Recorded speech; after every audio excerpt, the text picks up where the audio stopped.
नमस्कार विद्यार्थी मित्रों, घरशाळा बुनियादी संस्था संचालित यूट्यूब चैनल में फरीने आप सौनु हार्दिक स्वागत है।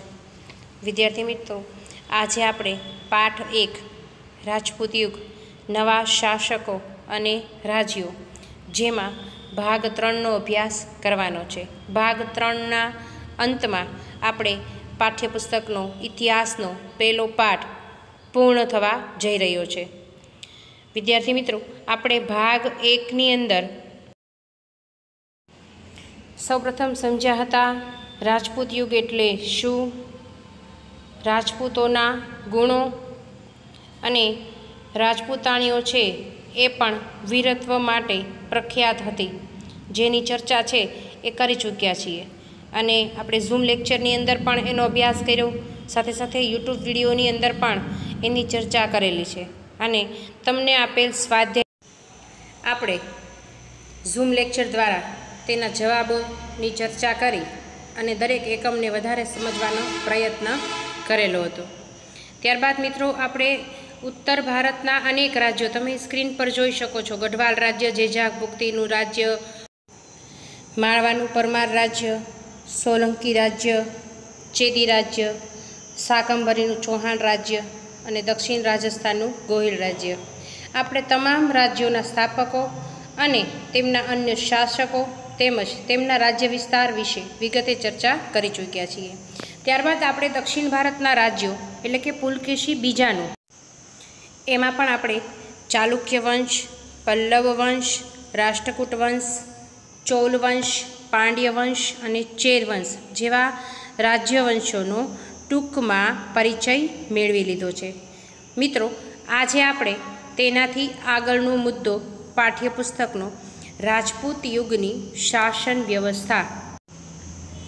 आपणे सौ जाणीए छीए के राजपूत युगमां विविध राज्यवंशोनुं शासन हतुं अने ए समयमां शासक छे ए राज्यवंशोमां परिवर्तनो आवता, परंतु तेनी जे राजनीतिक परिस्थिति छे एमां कोई फेरफार जोवा मळतो न हतो। जे परंपरा, जे वंशवेलो दरेक राज्यनी अंदर जोवा मळतो, राजाओनी जोवा मळतो, ए ज वंशवेलो, ए ज एनी परिस्थिति एना वंशजोनी अंदर पण जोवा मळती हती। जेमां आपणे समजीए कि भाई राजपूत युगमां राजानुं पद वंश परंपरागत हतुं। तो राजानुं मृत्यु थाय पछी एनो ज्येष्ठ पुत्र छे ए उत्तराधिकारी तरीके निमतो। ज्येष्ठ एटले के मोटो पुत्र, अने राजा छे ए एना पुत्रोमांथी उत्तराधिकारी तरीके कोई एक पुत्रने युवराज छे ए बनावता।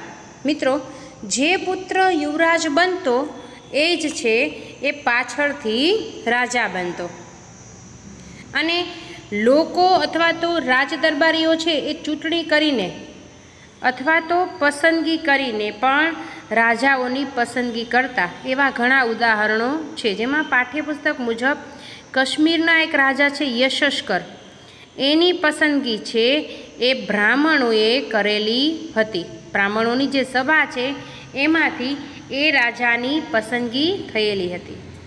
ज्यारे राजपूत युगनी शासन व्यवस्था चालती हती त्यारे बे प्रकारना मंत्रीओ हता।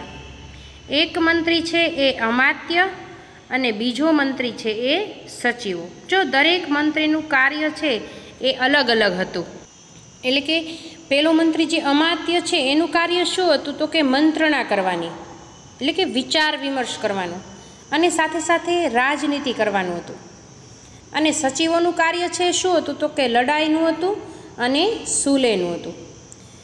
मंत्रीओ छे आ बंने प्रकारना कार्यो करता, परंतु जे कोई नीति घड़ाती ए कोई पण नीतिनो अंतिम निर्णय छे ए मात्र अने मात्र राजा करतो हतो। अने साथे साथे राजपूत युगनो ज्यारे समय चालतो हतो त्यारे एना शासननी अंदर बे अमलदारो हता। एमांथी एक छे महाप्रतिहार अने बीजो छे दंडनायक। आ समये जे बंने होद्दाओ छे ए अमलमां हता अमलदारोना, अने नगरनी जे सभा छे एनो वडो हतो ए नगरपति कहेवातो। આપણે ધોરણ 6ની અંદર ગ્રામ પંચાયત વિશે ગ્રામીણ સંસ્થાઓનું પણ મહત્ત્વ છે રહેલું છે. તો એવા સંસ્થાઓનો પણ વિકાસ થયો હતો.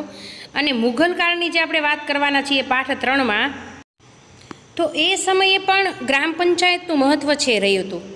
અને જેમ ઉત્તર ભારત છે એમ દક્ષિણ ભારતમાં પણ ગ્રામ પંચાયતને આધીન છે હતું. બંને ઉત્તર ભારત અને દક્ષિણ ભારત બંને ગ્રામ પંચાયતને સાથે જોડાયેલું હતું. આપણને ખબર છે કે ગ્રામ પંચાયતનો વડો છે એને શું કહેવાય, એનો મુખી છે એને શું કહેવાય, તો કે સરપંચ કહેવાય. ગ્રામ પંચાયતનો વડો હોય એને સરપંચ કે આપણે ધોરણ 6ની અંદર આ બધું સમજી ગયા છીએ. અને ન્યાય આપવા માટે ગ્રામ સભા હતી. કેટલીક બાબતોમાં જ્યારે ન્યાયની જરૂર પડતી ત્યારે ગ્રામ સભા હતી. પરંતુ રાજ્યનું જ્યારે શાસન ચાલતું હોય ત્યારે ન્યાયતંત્રનો સર્વોચ્ચ વડો છે એ રાજા કહેવામાં આવતા. મિત્રો, તમને પાઠ્યપુસ્તકની અંદર એક વિચારો કરીને જણાવેલું છે કે ન્યાય માટે પંચને પરમેશ્વર શા માટે ગણવામાં આવે છે અને અદાલતમાં શા માટે સોગંદ લેવડાવવામાં આવે છે. તો આપણે થોડીક ચર્ચા એના વિશે પણ કરી લઈએ કે વૈદિક કાળથી ભારતમાં ગ્રામીણ સંસ્થાનું મહત્ત્વ છે રહેલું છે. અને એના માટે ન્યાય છે એ પંચોની વ્યવસ્થા હતી, પંચ હતા. બરાબર? તો પંચ એટલે શું? તો જેમ આપણે લોકશાહીનો ઉપયોગ કરીએ છીએ, ચૂંટણી કરીએ છીએ, એમ એ વખતે પણ તટસ્થ રહીને ન્યાય આપવાની મુક્ત વ્યવસ્થા હતી.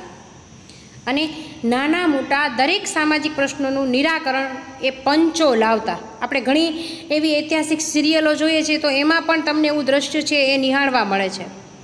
જે પંચો છે એણે નિષ્પક્ષ રહીને, કદાચ પોતાના પરિવારનો કોઈ ન્યાયની વાત કરવામાં આવી હોય ને તો પણ એને નિષ્પક્ષ રહીને ન્યાય આપવો પડતો. અને એથી જ મહારાજીઓના યુગ, રાજપૂત યુગ, મુઘલ યુગ, એમાં આ વ્યવસ્થા છે એ આપણને જોવા મળે છે. અને એટલા માટે પંચને પરમેશ્વરનો દરજ્જો આપવામાં આવે છે. અને તમે ઘણી વખત ટીવી સિરિયલોમાં છે કે પિક્ચરોની અંદર જુઓ છો કે અદાલતની અંદર આપણું ધાર્મિક ગ્રંથ ગીતાની ઉપર સોગંદ લેવડાવવામાં આવે છે. તો દરેક વ્યક્તિ સત્ય બોલે તે માટે આપણો ધર્મગ્રંથ છે અને એના માટે એની ઉપર સોગંદ લેવડાવવામાં આવે છે કે જેના થકી ક્યારેય કોઈનું અહિત છે થાય નહીં અને દરેક લોકોને ન્યાયની અંદર વિશ્વાસ છે એ ટકી રહે. મિત્રો, અહીંયા આગળ આપણો આ મુદ્દો છે પૂરો થયો, રાજપૂત યુગની શાસન વ્યવસ્થા. હવે આપણે ત્યાર પછીનો મુદ્દો છે ટૂંકો છે કે વેપાર વાણિજ્ય. એ વખતે વેપાર વાણિજ્ય છે કેવું હતું? તો રાજપૂત યુગમાં જે વાણિજ્ય વ્યવસ્થા છે એની ઉપર દેખરેખ રાખવા માટે એક અલગ વિભાગ હતો. અને સાથે સાથે આ જે વિભાગો છે એમાં વિદેશ ખાતાના વેપાર ઉપરની જકાત વસૂલ કરવાની. બીજું શું કામ હતું? તો કે વસ્તુઓનું મૂલ્ય ઠરવવાની. મૂલ્ય એટલે શું? તો કે કિંમત. જે કંઈ વસ્તુ છે એની કેટલી કિંમત રાખવી એ પણ નક્કી કરવામાં આવતું. અને જે ચીજ વસ્તુઓ રાજ્ય માટે ઉપયોગી છે એવી ચીજ વસ્તુઓને મગાવવાની વ્યવસ્થા છે એ કરવામાં આવતી. સાથે સાથે મુખ્ય જે કર છે એ જમીનની ઉપજનો, ઉપજ એટલે શું? તો કે એક પ્રકારની આવક, જમીનમાંથી જે આવક મેળવવામાં આવે છે એને ઉપજ કહેવામાં આવે. તો મુખ્ય કર જમીનની ઉપજનો 6ઠ્ઠો ભાગ હતો કે જે રાજાને આપવામાં આવતો. આપણે સામંતશાહીની ચર્ચા કરી હતી, બરાબર? તો એ જમીનની ઉપજનો 6ઠ્ઠો ભાગ છે કર સ્વરૂપે લેવામાં આવતો અને જમીન પરનો કર છે એ ભાગ નામે ઓળખાતો. અને આજે વર્તમાન સમયમાં પણ જમીન ઉપર કર ઉઘરાવવામાં આવે છે. સાથે સાથે બંદરો અને નાકા ઉપર તથા સિંચાઈ ઉપર કર ઉઘરાવવામાં પણ આવતો હતો. અને વિદેશ વ્યાપાર એટલે કે દરિયાપારના વેપાર માટે 2 બંદરો હતા.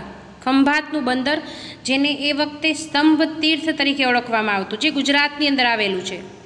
અને ભૃગુકુચ્છ બંદર, જે સૌથી જૂનું બંદર છે, એનું નામ છે અત્યારના નામ પ્રમાણે ભરૂચ બંદર તરીકે ઓળખાય છે. એ દરિયાપારના વેપાર માટે જાણીતા હતા.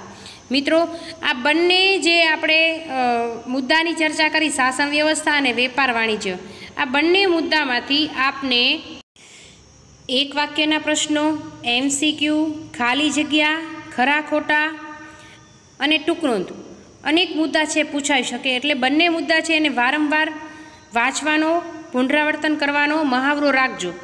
બંને મુદ્દા એટલા જ ઇઝી છે. ખાસ કરીને મંત્રીઓ, અમલદારો કયા કયા હતા, આવા પ્રશ્નો છે એ પૂછાઈ શકે.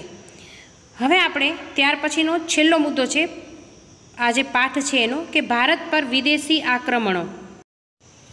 તો આપણને ખ્યાલ છે કે 7મી સદીની અંદર ને 8મી સદીની અંદર ઉત્તર ભારતના રાજ્યો અને દક્ષિણ ભારતના રાજ્યોની અંદર રાજપૂત શાસકોએ શાસન કર્યું અને અનેક આક્રમણોથી ભારતને બચાવીને રાખ્યું. પરંતુ છતાં પણ આપણે વચ્ચે 1-2 મુદ્દાની અંદર સમજ્યા હતા કે સિહાબુદ્દીન ગોરી છે એ ભારત પર આક્રમણ કરે છે, અને એ વખતે પૃથ્વીરાજ ચૌહાણ છે એ કોણ હતો? રજપૂત શાસક હતો, અને છતાં એ ભારતને બચાવીને રાખે છે. અને એટલા માટે જો આપણે સમજ્યા હતા કે તરાઈનું યુદ્ધ છે સીમાચિહ્ન રૂપ ગણાય છે. તો આ રીતે અનેક વિદેશી આક્રમણો છે ભારત પર થયા. તો 8મી થી 12મી સદી દરમિયાન ભારતમાં મુસ્લિમ આક્રમણો થયા. 8મી સદીમાં આરબ રાજ્ય સત્તાનો વિસ્તાર કરવાના હેતુથી સૌપ્રથમ ભારત ઉપર આક્રમણ કોણે કર્યું? ઉત્તર પશ્ચિમ ભાગમાં મુહમ્મદ ઇબ્ન કાસિમે. પછી વાયવ્ય ખૂણામાંથી સબુક તે ગીનના લશ્કરે પણ આક્રમણ કર્યું. સબુકતે ગીનના લશ્કરે પણ આક્રમણ કર્યું. જો અલગ અલગ મુસ્લિમ આક્રમણો છે એ ભારત ઉપર થયા હતા, અને આ બંનેના આક્રમણમાં પણ તે સમયે ભારતમાં રાજ્ય સત્તા છે સ્થાપી શક્યા ન હતા, એટલે કે બંનેની હાર થઈ હતી.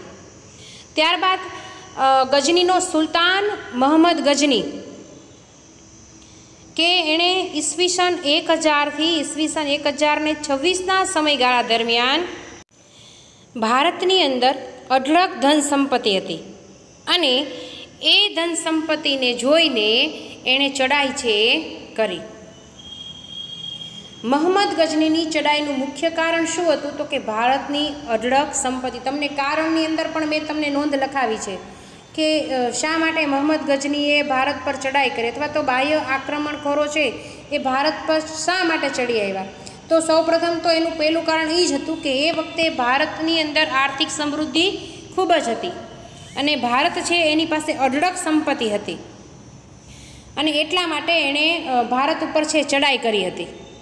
અને તે એક ચડાઈ પછી બીજી ચડાઈ કરતો જ રહ્યો, અને જેમ જેમ મિત્રો એ ચડાઈ કરતો રહ્યો એની તાકાત છે વધુ ને વધુ ભારે થઈ ગઈ, અને એ જ એની તાકાત છે એ ભારત ઉપર ચડી આવી અને ભારતને ભારરૂપ બની. એ સમયે ભારતના શાસકો જે છે એક થઈ શક્તિશાળી સેના છે એ બનાવી શક્યા નહીં, અને એટલા માટે તે સોમનાથ પર એમણે ચડાઈ કરી. કઈ સાલમાં? તો કે ઈસવીસન 1025માં. અને એની પાછળ પણ એનું કારણ જ હતું. આપણી પાસે જે અઢળક સંપત્તિ હતી અને એને લૂંટવા માટે જ મહમ્મદ ગજનીએ ભારત પર અને ખાસ કરીને સોમનાથ પર ચડાઈ કરી હતી.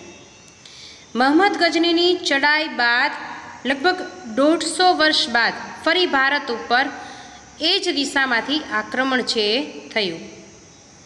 અગાઉના આક્રમણોની વાત છે એ ભારતીય શાસકો ભૂલી ગયા, અને મહમ્મદ ગજનીનું અવસાન બાદ પણ એની સત્તા માટે ગજનીના લડાઈઓ છે એ ચાલુ રહી હતી, અને એ સમયે પણ આપણી સત્તા છે સ્થિર થઈ ન હતી. ત્યારે આપણા શાસકો આ નબળાઈનો લાભ લઈ શક્યા નહીં. પરિણામે 12મી સદીની અંતમાં સિહાબુદ્દીન ઘોરીએ આક્રમણ કર્યું. શરૂઆતમાં તેને કેટલીક હાર સહન કરી.